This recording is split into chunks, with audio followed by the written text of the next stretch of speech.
Hi there, everyone. Welcome to AdvocateHub class. I hope you enjoyed the music we had there for you guys. So today's class is about a couple things. So first, we're going to be talking about a new rewards feature that we have for you. And then we are also going to do a deep dive into some rewards best practices, talk about some metrics that we have on the Influitive side about the most popular rewards across all hubs. This is something that you guys have asked us for, and so we really turned up our brains this week and did some scientific research, and we've got some really good stuff for you. Okay, so there are some new people here today. Very cool. Welcome. My name is Heather, and I work on the Influitive support team, and I put this class together today with a lot of input from my friends here, my fellow coworkers, family members at Influitive, Chad, Dawn, Nadia, Shannon, Sydney, and Truman. I'm imagining most of those names are familiar to you, and if some of them are not, I'm sure they will become so in the future. So what are we talking about? First, we're going to do a demo of what's called the Rewards Template Library. Some of you got a little preview of this last week, but we're going to just go slightly more in depth on it today. Then we're going to be talking about advocate goals because they pop up in the hub, and I just want to show you guys what that's about. We're going to talk about popular rewards across all advocate hubs, and we're going to talk about some rewards best practices. That pretty much summarizes it. I'm going to start right now by sharing my screen. Then I'm going to come back into the slides, and that's where we're going to talk about our metrics. So here we are. Okay. So this is me. I'm signed into my AdvocateHub, yogacats.influitive.com. And first we're going to be starting just by turning on the Rewards Template Library feature. I'm going to go into Settings. I'm going to go under System and Influitive Labs. So this is the page where you can go to turn on any beta features that you may want to use. So if you attended the class last week, this is where we came to turn on the Tango Card Rewards feature, also where you turn on the Rewards Template Library. So we're just going to click there, hit Save Changes, and over to the Rewards tab we go. Okay, so typically when you would click Add a Reward, it would take you right to the rewards creation page, which I'm assuming some of you are familiar with. So, surprise, now when you hit Add a Reward, you're taken to this. For those of you who are familiar with challenge creation, you'll recognize that this is quite similar to the challenge template library. This is a very, very similar idea, only it's the rewards template library. So we have created, our product managers put together all these really interesting rewards. So we have template categories. So you can click into each of them, and then on the right-hand side, you'll see a different set of rewards. So if we talk about rewards that are all about helping an advocate to advance their career, you would click Advance Your Career, and that would bring you new options over here on the right. Right now, the one that's by default selected is Be in the Know, and that's showing what was there. So Advance Your Career, 1-hour consultation with a mentor, LinkedIn Executive Upgrade. What about professional services? Let's look at that. 1-hour expert team consultation. And swag, a coffee mug, a t-shirt. Let's go with t-shirt. So we're going to select them. And then it's going to bring you to this same page. So and this is exactly the page where you would have previously gone without the rewards template library. Selecting Add a Reward would bring you to this page where you would then be able to fill in reward creation information. So we have fulfillment. So you can choose how you want to fulfill this, whether it's with redemption links, with Tango Card as we talked about last week, charity, or just manually you, the administrator, or maybe your intern are going to take care of this. Then we click over to headline. This is where it gets good because this part is all pre-populated by our team. So just to click back to fulfillment for a second, all of the rewards in the rewards template library are by default set to manual. You can decide if you want to set them up with charity using our first giving charity donation integration, or if you want to use redemption links, Tango Cards. Totally your call. By default, we just set it to manual. So then we've inputted a headline, a description. We've selected the type, and these types reflect what the template categories are. And then we've also included an image. They're not featured by default, but certainly you can feature them if you'd like. And then we click over to redeeming. And this is also pre-populated. So we have here the default points value. So this is an estimate base that we've created ourselves. And that's what this is here. So you can change this if you want. You can make it more. You can make it less. This is an estimate that the PM team sort of came up with to decide what an appropriate value for that type of reward might be. Now, this is for a t-shirt. Let's say you're getting like the world's fanciest t-shirts, maybe you're going to charge a little bit more than 1,200 points. It really depends on your own points economy. Here at Influitive, we use a point economy conversion, where essentially when we look at points versus reward value, we essentially count every point as worth 3 cents. So for a reward that was worth $10, we would charge 30 points for it. I mean, that's the right math. Anyways, a point equals 30 cents. So that's the conversion that Truman, who runs our hub VIP, uses. And so that's something you can do, or you can work with your own team to figure out sort of what your budget is for the year on what you will be willing to spend on rewards and kind of work backwards that way. But that's just a little bit of insight on what we do. So side note over, back to redeeming. The other thing, so by default, it's automatically just going to put it into the rewards catalog. And I will show you what that looks like in a second when we talk about advocate goals.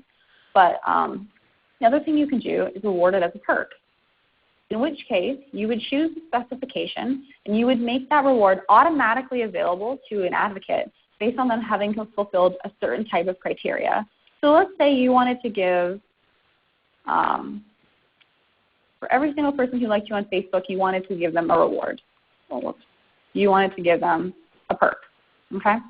Then what would happen is if someone came in and completed the Facebook Like Challenge, they would automatically get a pop-up that said, hey, you get this perk.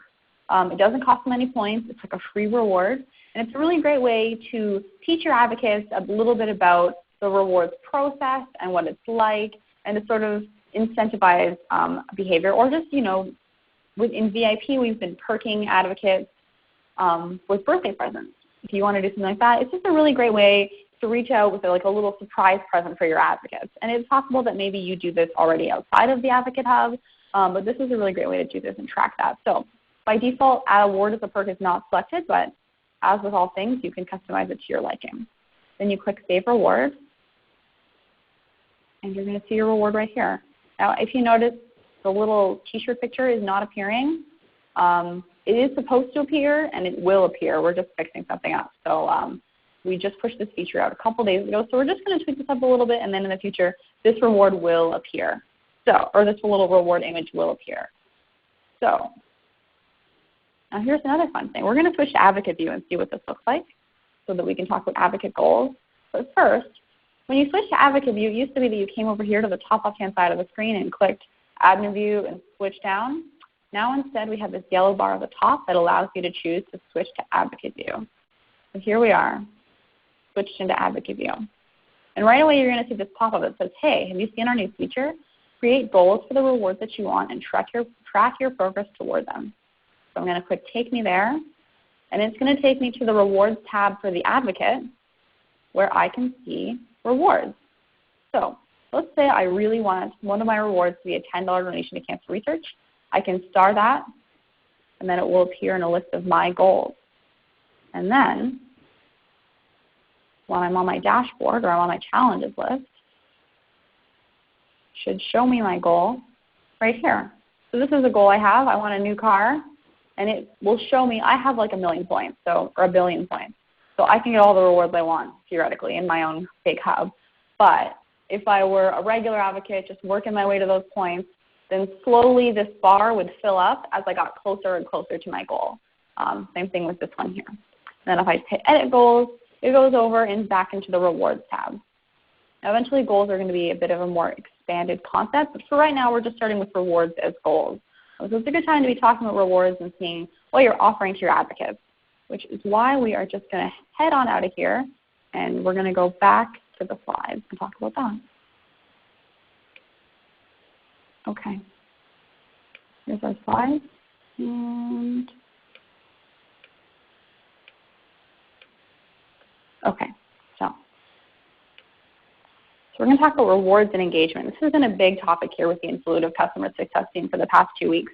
What we've really been trying to sort of narrow down or get an understanding of is how does reward redemption relate to engagement? So you guys have your own reporting. We have a little bit of different reporting that we do on the back end when we're tracking different events that happen in the AdvocateHub. And what we were looking at this week is comparing reward redemption, so the act of redeeming a reward on behalf of, so an advocate's act of redeeming a reward, and then engagement. And we track engagement by looking at stage completion. So each challenge, as you know, has different stages, and the completion of one stage qualifies an advocate as engaged. So what we were looking at is, what is the difference between advocates who complete a challenge and then go on to complete another stage as compared to advocates who have actually redeemed a reward and gone on to complete a stage. So in the graph on the left here, you see that every advocate across AdvocateHub who has redeemed a reward, of those people, and this is from November 1st to December 31st, so of the 471 people in those 2 months who redeemed a reward, 70% of those people went on to complete a stage. So that's in a 2-month period, okay? Now on this other graph over here, it says a different date range, which is not as scientific as I was hoping, so I apologize for that. I'm going to update these when I post them. You can see some different data, but I think the comparison still stands that when you look at the second graph over here, what we're looking at is all advocates who have completed a challenge and the likelihood that they would go on to then complete another stage. So if you do look, the 70% number is a little bit higher. So you are getting some slightly greater engagement simply by having rewards. So we talked about this a lot on the Influitive team, trying to identify whether perhaps is it that engaged advocates who already are going to be doing the most stages, are those the ones who redeem the rewards, or is there some sort of correlation between I redeem a reward, that makes me motivated to get more points? And from what we looked at, that did seem to be a pattern that those people who had redeemed a reward were more likely to return. And so if you look at this graph here, and these ones the dates match, they're much better. This graph essentially shows in a week period, 32, so for a number of people who redeem a reward in a given week, what percentage of those people return to complete another stage to be re-engaged in the weeks following? So if you look on the graph on the left here, where it says the top line. So there were 32 advocates in the week of November 25th who redeemed a reward. Week over week for the next 10 weeks or 9 weeks, at least 20% of them came back. So for week 1, 43, week 2, 46, week 3, 53. So you're getting really high conversions of people returning. And keep in mind, these dates cover the Christmas holiday. So week 4, you're still getting 34% of those people who redeemed that reward. Those people are still returning. Now we're going to compare that over here. On the right-hand side, there's a different graph. This graph shows for the same week how many people who completed a stage, just completed a stage. So this includes all people who have redeemed a reward and who did not redeem a reward. This is the control group. So if you did redeem a reward, if you didn't redeem a reward, you came into the AdvocateHub, you completed a stage, what's the likelihood that you came back? What's the rate at which you returned to do that a second time? So if you look, there's about a solid 10% difference between these numbers week over week when you look at people like the control group who overall, all the advocates who came in and did stages as compared to the advocates who redeemed rewards. So you are definitely getting a higher rate of return for advocates who are coming back and re-engaging. And there just seems to be some sort of relationship between that level of engagement and the concept of redeeming rewards. So the reason that we looked so into this week is because we want to talk to you guys about which rewards are the most popular. But before that, we wanted to understand, is there even a point? I mean, it's great to have rewards that are popular, but is there an actual value to that investment that you're making? And then from what we've learned, that does seem to be the case, that you are getting higher rates of advocacy and higher rates of engagement simply from people who are redeeming rewards. So, okay, here we go. So, which rewards led to the most engagement? This is what you guys have been asking us for, so this is what we figured out. We looked at a couple charts. So, one of the other questions a lot of you asked was, what was the most interesting reward that you've ever seen? And that would be this top one right here. It's called the Welcome Present. And one of our hubs gave this out as a perk to every advocate who signed up and then completed the introductory challenge. So if you've ever signed up for an AdvocateHub, you know that when you sign in, you get this challenge that asks you a bunch of questions about how you view advocacy. What do you like to do? What type of activities do you value? And so if you completed all 4 of those questions, you would get a perk. And so what it was just like a company swag T-shirt. And the advocates gave a lot of really positive feedback about this. They really enjoyed it. They really liked the present. And of those people, 75% of them then went and completed a challenge stage. So it really sort of fought back against some of the drop-off that we see where people come in and they complete an intro challenge and then they just sort of like look around and then they leave. A 75% conversion rate is very high. So I have the absolute numbers here as well to add a little bit of better insight. So 36 of 48 people who signed up for the Advocate Hub that day or in that time period, I believe it was the 2-month time period that I was looking at, those people, 75% of them went to complete a stage. So that's a very high engagement rate. And I would say that was probably one of the most interesting rewards I saw, simply because they made such a great use of perks.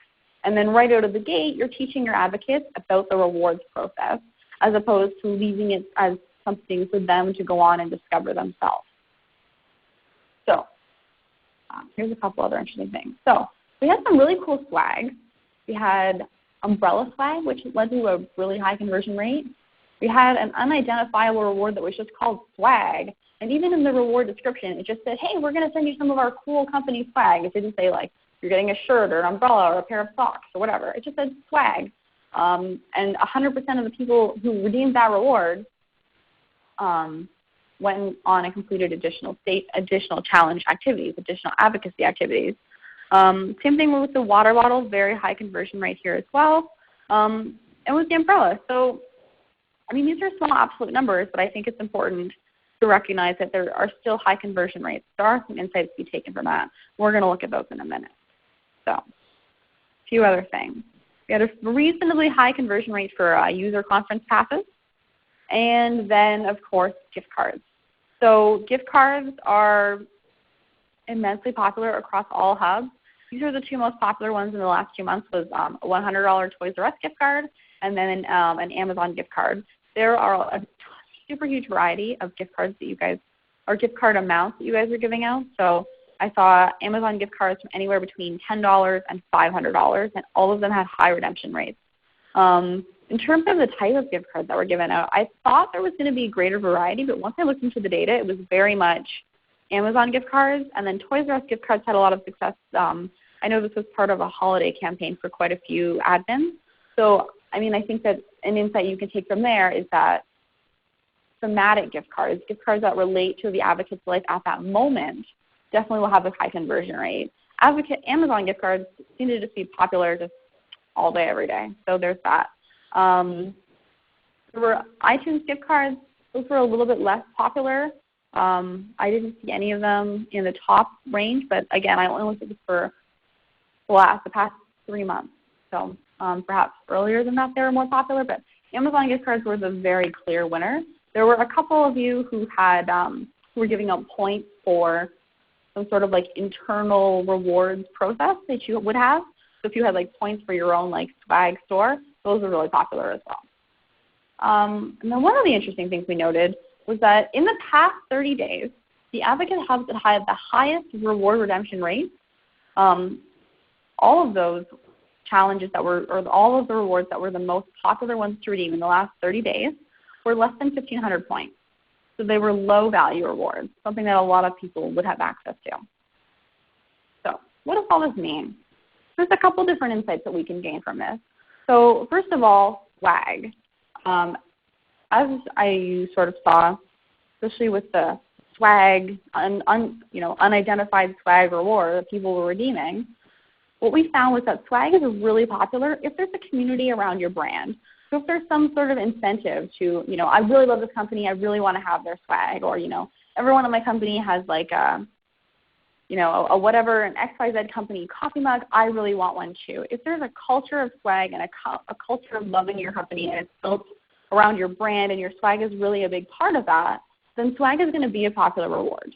If you invent swag just for the sake of your Advocate Hub, it's a little bit less likely that it's going to be popular right out of the gate. However, do not let that deter you, because I think that using your Advocate Hub and engaging your advocates to help you build a strong swag community culture around your company brand could be very, very successful. So if you want to maybe reach out to your advocates and say, hey, we're trying to design some cool swag, what designs would you suggest? What is the best swag you've ever seen? What is the worst swag you've ever seen? Swag is often popular because there is a community around your brand, but AdvocateHub is a tool that is all about cultivating that culture and community around your brand and your company as well. So I think there's a lot of space here for you to build a bit of synergy and help get your advocates to help you make your swag more popular. And then in return, your swag will be a popular reward, and who doesn't love that? Okay. The other thing, gift cards. Gift cards are popular at all dollar amounts. So I would recommend that you make them available in different amounts and quantities, as opposed to just saying, oh, I see a question that's come in. Oh, good. It's related to what I'm about to say. So we have a question saying, are there any examples of what people gave away for under 1,500 points? Things that people were giving away for under 1,500 points were low-value gift cards. So low points value and low dollar value. Things like $10 Amazon gift cards, $25 Amazon gift cards. We saw a couple things for some smaller swag items like a coffee mug. Those were given away as well under 1,500 points. I think the key takeaway is that if you consider that rewards redemption participating in the act of redeeming rewards leads to greater advocate engagement. Therefore, you want to do what you can to facilitate your advocates' participation in the reward redemption process. So if all of your rewards cost at least like 5,000 points or 3,000 points, and they're really inaccessible for that sort of younger batch of advocates who don't have as many points, it might be a little bit demotivating. So you definitely want to have some low point value rewards to let people understand or to let people learn how to participate in rewards, and then in turn sort of stoke that motivation to continue participating, to continue to be engaged so they can get even better rewards. But yeah, in terms of what people were giving away for under 1,500 points, a lot of it was low dollar value gift cards. But certainly smaller swag items were popular as well.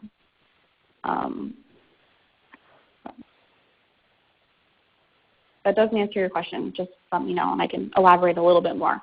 So another thing that we did was that we looked into what do your advocates want? So a lot of you, not all of you, but some of you have challenges in your AdvocateHub essentially asking what type of swag or what type of rewards are you interested in? What would you like to get? What are your ideal prizes? So there were a few different things. Gift cards was a big answer. Swag was a big answer.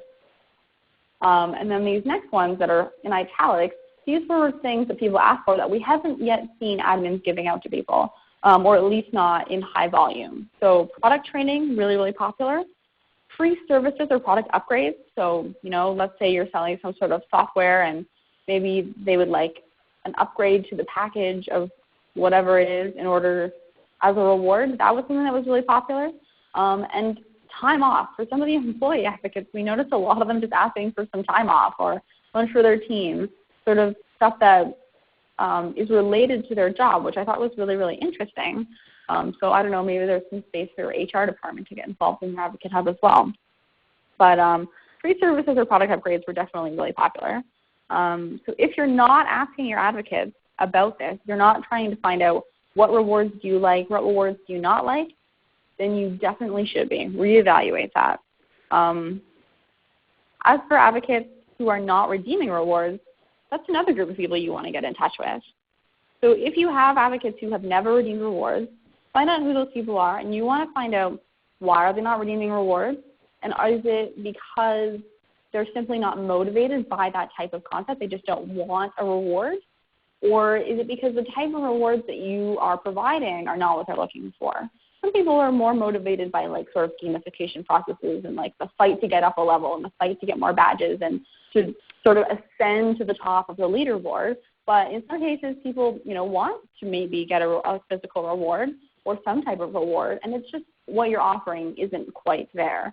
So it's really, really good to reach out to those people and say, hey, what about this? What about this reward process are you not enjoying? How can we make this better for you?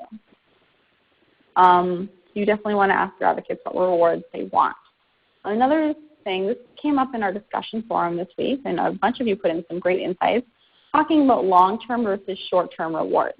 So we have a couple of you right now who are experimenting with putting up short-term rewards, seasonal rewards essentially. And here at Influitive, in our own Hub VIP, we definitely did quite a bit of experimenting with this over the holidays. Some fairly interesting results, and it's something that we're going to continue to experiment with. Essentially, things that we did included making rewards that were specific to the holidays. So things like Toys R Us gift cards. That was a really, really popular one around Christmas time because or around the holidays, because everyone's going out and doing their holiday shopping. So the other thing with short-term rewards is it creates that idea of scarcity. That's something that Truman is really pushing in his rewards right now, is scarcity. Making sure that your advocates know that, hey, this reward is here, it's not here forever, and even putting that in the reward description to sort of encourage your advocates to be interested in what rewards are there and encouraging them to take advantage of the process and to redeem, in the hope that they will continue, that will fulfill that pattern of increased engagement. There are some great long-term rewards as well, and that's a good thing to have. Certainly if let's say you have a reward and it's, free pass to Dreamforce next year and it's 50,000 points. You're probably not going to have that up for a short term because you can't possibly earn 50,000 points to get that reward in a small period of time. But so if you have your short-term rewards change up all the time, so not just they're coming in and they're being unpublished and they're being taken out, but then you also have your long-term reward that sit there for a long time and are of a higher value so that your advocates can actually participate in the process of really working towards that. So this way they can have short-term goals. Yes, I really want 1,500 points so I can get myself a coffee mug, but also long-term rewards. Yes, I really want to get 50,000 points so I can go to Dreamforce for free next year. So those are some things to keep in mind. As I said before, you definitely want to make sure that there are rewards available for all your advocates. And here's another thing. Creating challenges to show advocates how to redeem rewards and explain how the points work. So what we've heard from some people is that their advocates are uncertain if they're going to lose their lifetime points when they redeem a reward. So as you may be aware, when you're in you have two types of points. You have your current points or spendable points and your lifetime points, which move you up and up the leaderboard. So when you redeem a reward, those points come out of your current points. So they don't take away from your lifetime points. We've heard that some people are so concerned, like, oh, I don't want to redeem this reward because I don't want to lose my place on the leaderboard. Therefore, I just won't redeem. You definitely want to make sure that people understand that that's actually not the case. So something that our product team has in mind to sort of help people use the experience better, but it's something that you can do as an administrator as well. Just create a challenge and say, hey, have you redeemed a reward? Why not? Did you know that this is how you do it? And just let them know, you're not going to lose your points. Or why haven't you redeemed a reward? And maybe if they say, I'm scared of losing my points, then you can explain it at that point. So that's really up to you, but it's definitely valuable to make sure that your advocates understand how to participate in this super valuable activity. The other thing that we do here at Influitive VIP, and I did not put this on my slide, but what we do, or what Truman specifically does, is he'll create challenges to promote rewards. So let's say, this is sort of getting back to short-term rewards. So let's say, sorry, I just got a question in. I'm going to think about the answer for a second. But let's say you have a new reward. You have this really cool new reward and you want everyone to know about it. You designed this awesome new coffee mug. So what Truman will do is he'll create a challenge. Say, hey, I've added a few new rewards to the rewards catalog. Why don't you come on in and check it out? See if there's anything that interests you. And that's a really great way just to make sure that your advocates know that there's new things in there. Sometimes the rewards catalog can be stagnant for a bit. It's just sort of this thing that's always there. But it's good to let advocates know that, hey, this thing is not always here. It's changing up. There's new stuff coming in and the old stuff is going. So if you're interested, you've got to get in there and you've got to get it. And if that means you have to do a little bit of extra activity in order to get that thing before it goes away, that's definitely something that you want to encourage. So another question that just came in is there the ability to create a group around which advocates have not redeemed the reward? That is an awesome question, and I have John from the support team sitting here with me today, and he's looking into that right this second, and he's going to let me know in a few minutes. Okay, so while we're looking into that question, this is sort of everything I wanted to cover today. if you guys have questions or feedback, so go to this slide. Okay, we're going to look into the answer to that question I just mentioned. But if you guys have any other questions, now is the time to submit them. It is Q&A time. If you want to submit a question over the phone, Susan from ReadyTalk is just going to explain to you how to go ahead and do that. Or you can submit them through the chat as well. Thank you. Ladies and gentlemen on the phone, if you would like to register for questions, please press the 1 followed by the 4. Once again, you need to press the 1 followed by the 4 to register for questions on the phone. Thank you.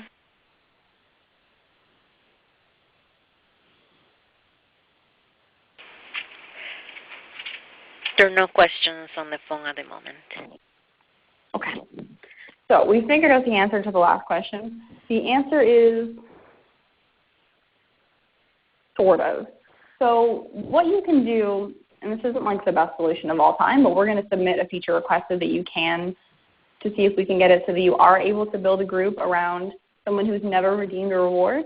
But essentially what you could do is create a badge and give a badge to everyone who has redeemed a reward, and then create a group of people who have that badge. That's sort of a sloppy workaround. I'll post the instructions on how you would do that. But certainly we'd like to have something a little better than that. And so I'm going to dig into this a bit after the class and see if I can find maybe some other additional solutions as well. But definitely a great question and a great feature request that we'll be putting into our team as well. So if there are no other questions, then I'm going to just call this to an end. Thank you all for joining me. As always, I'll be sending out a recording of the meeting so you can share with your friends or watch and hear my voice over and over again. And so the next class will be February 19th, and we're going to be talking about how to re-engage advocates or how to increase advocate engagement. So a little bit similar to this topic, but we're going to take it in a couple different directions. And then just one quick housekeeping note. For those of you who attended or were unable to attend our class on reporting, you may remember that I did not record it properly the day that I actually did the first class with Steve about our reporting. So we re-recorded it, and we've now posted it in our Influitive forum. So you can check that out on our YouTube page or on our Influitive forum. So if you were interested in looking at a recording of the reporting video, it is available in the Influitive forum along with all of our other videos as well. Okay, so that's it. Thank you all for joining, and have a wonderful afternoon.